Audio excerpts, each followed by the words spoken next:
ఇక్కడ మన చైర్పర్సన్ ఉన్నప్పుడు అప్పుడు మనం 65 కోట్ల రూపాయలు మనం స్పెషల్ డెవలప్మెంట్ ఫండ్ కింద సీఎం గారు అప్పుడు చంద్రబాబు నాయుడు గారు ఆయన 65 కోట్లను 66 కోట్లను శాంక్షన్ చేయడం జరిగింది.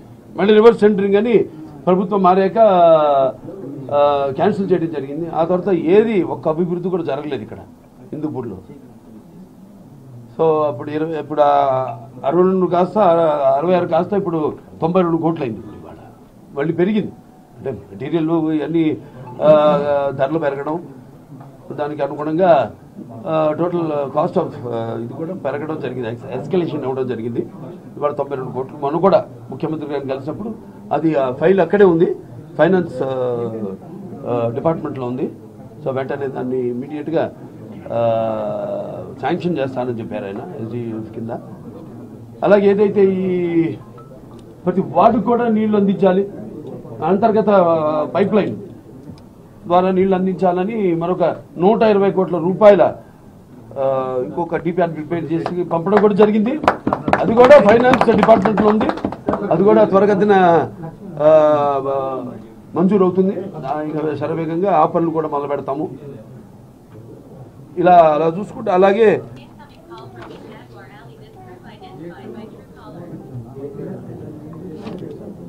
జల్ జీవన్ మిషన్ ద్వారా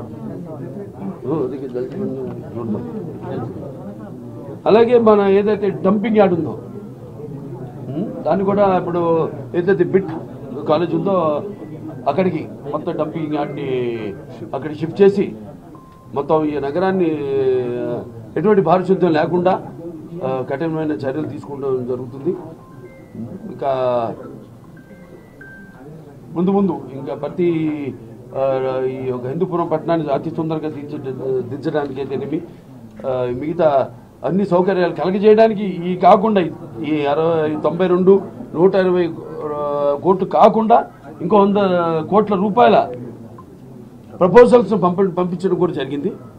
అది కూడా శరవేగంగా మనకి ఆమోదం వస్తుందని తెలియజేయడానికి ఎంతో సంతోషిస్తున్నాను. మొన్ననే సీఎం గారిని ఇక్కడ హైదరాబాద్లో కలిసినప్పుడు కూడా వెంటనే పని మీద వెళ్తున్నాం. సో వెంటనే మీ యొక్క సహాయ సహకారాలు ఆయన ఎక్కువగా ఎప్పుడు ఒక హిందూపురం అంటే ఒక ప్రత్యేకమైన, ఎందుకంటే ఆయన కూడా చెప్పారు మన ముఖ్యంగా మా బాలయ్య కాదు అక్కడ అది పార్టీ వ్యవస్థాపకులు స్వర్గీయ శ్రీ నందమూరి తారక రామారావు గారు ఆయన ప్రాతినిధ్యం వహించిన కాన్స్టిట్యుయెన్సీ. అలాగే అది కాకుండా కూడా భౌగోళికంగా ఎంతో మంచి భవిష్యత్తు ఉన్న కాన్స్టిట్యుయెన్సీ మన హిందూపురం. పక్కనే ఎయిర్పోర్ట్ ఉండడం కానీ, లేకపోతే ఆనాడు నాన్నగారు ప్రారంభించిన పారిశ్రామిక వాడైతేనేమి, లేకపోతే తర్వాత చంద్రబాబు నాయుడు గారు ఏదైతే అనుసంధానం చేసి ఈ యొక్క హెచ్ఎన్ఎస్ఎస్ నీళ్లు అందించడం అయితేనేమి అభినవ భగీరథుడు అయినా, అలాగే కియా లాంటి పరిశ్రమలు రావడం అయితేనేమి, ఇప్పుడు ఇంకా ఎన్నో పరిశ్రమలు ముందుకు వస్తున్నాయి, చర్చలు జరుగుతున్నాయి వాళ్ళతో, వాళ్ళకి కావాల్సిన అవసరాలు ఏంటి వాటిలన్నింటినీ కూడా. సో త్వరగతిన హిందూపురం ఒక తలమానికంగా మన రాష్ట్రాల్లోనే నిలబడడానికి మా అందరి శాసకులు అందరి కౌన్సిలర్స్ ఇప్పుడు అందరికీ వారికి అయితేనేమి, ప్రభుత్వ అధికారులకు అయితేనే, మీకు మీ అందరికీ పాత్రికేయులు అందరికీ కూడా అయితేనే మా కృతజ్ఞతలు తెలియజేసుకుంటున్నాను. సినిమాల్లో పాటు రాజకీయాల్లో కూడా నిస్వార్థంగా ఎటువంటి స్వార్థం లేకుండా ఇప్పుడు మన ఈ యొక్క మన నియోజకవర్గం అభివృద్ధి కోసం ఎప్పుడు మేము పాటుపడేది. కాబట్టి తప్పకుండా నా దృష్టి అంతా ముఖ్యంగా నా హిందూపురాన్ని అభివృద్ధి చేయడం మీద. పార్టీకి ఎప్పుడు ఎటువంటి సేవలు ఉన్నా అవసరం ఉన్నా నేను వాళ్ళకి అందుబాటులో ఉంటాను. ఈ హిందూపురాన్ని కాదు, ఆ రకంగా నా సేవలు వాటి బలపరచడానికి అయితేనేమి విషయంలో ఎక్కడ అవసరమైతే అక్కడ ఎందుకు లేడని సందేహం వాళ్ళతో ఎందెందుకు వెతికినా అందందుగా బాలయ్య గారికి థ్యాంక్ యూ. ఇప్పుడు సినిమాలకు ఇచ్చారు అంటే పద్మభూషణ్ నిజంగా పద్మభూషణ్ అంటే మనకి ఫైన్ ఆర్ట్స్. సో దానికి సంబంధించి నటుడిగా ఇచ్చారు. సరే నటుడిగా నాకు ఇంకా సంతృప్తి నేను చెందలేదు, ఇంకా ఎంతో ఉంది. నేను అన్నాను చాలామంది ఏదో పక్కదారి పట్టినప్పుడు ఏదో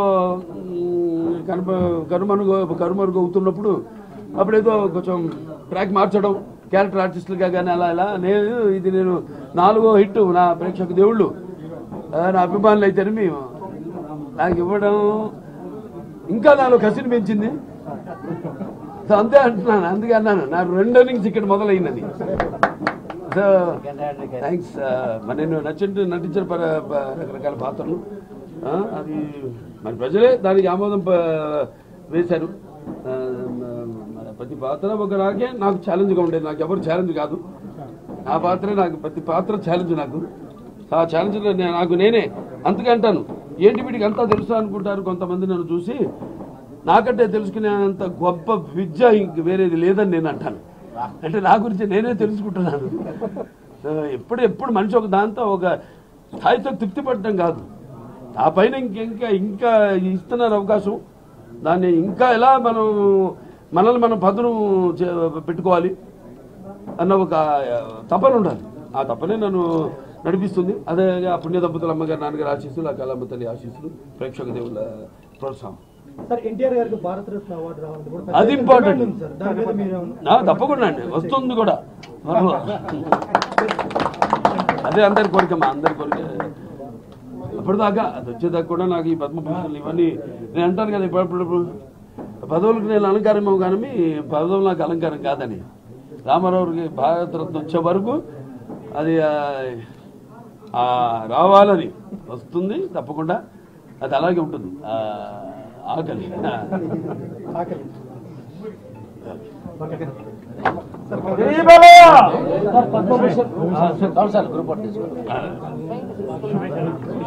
మన దగ్గర ఉంటుంది.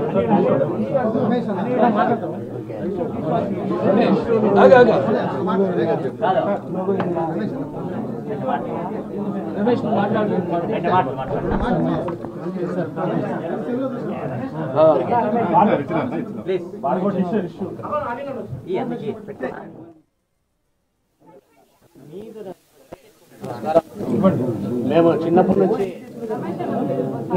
నుంచి అభిమానించే బాలయ్య బాబు గారి ఆశీర్వాదంతో, ఆయన అండదండలతో ఇవాళ హిందూపూర్ మున్సిపల్ చైర్పర్సన్గా ఎన్నుకోవడం అనేది నేను చేసుకున్న అదృష్టం కింద నేను బాలయ్య బాబు గారి అభిమానం కావడంగా అదృష్టంగా భావిస్తున్నాను.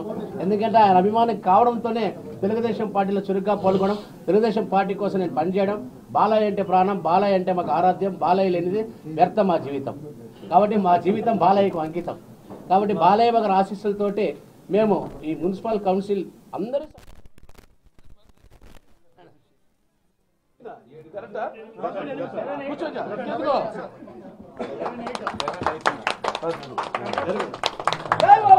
అది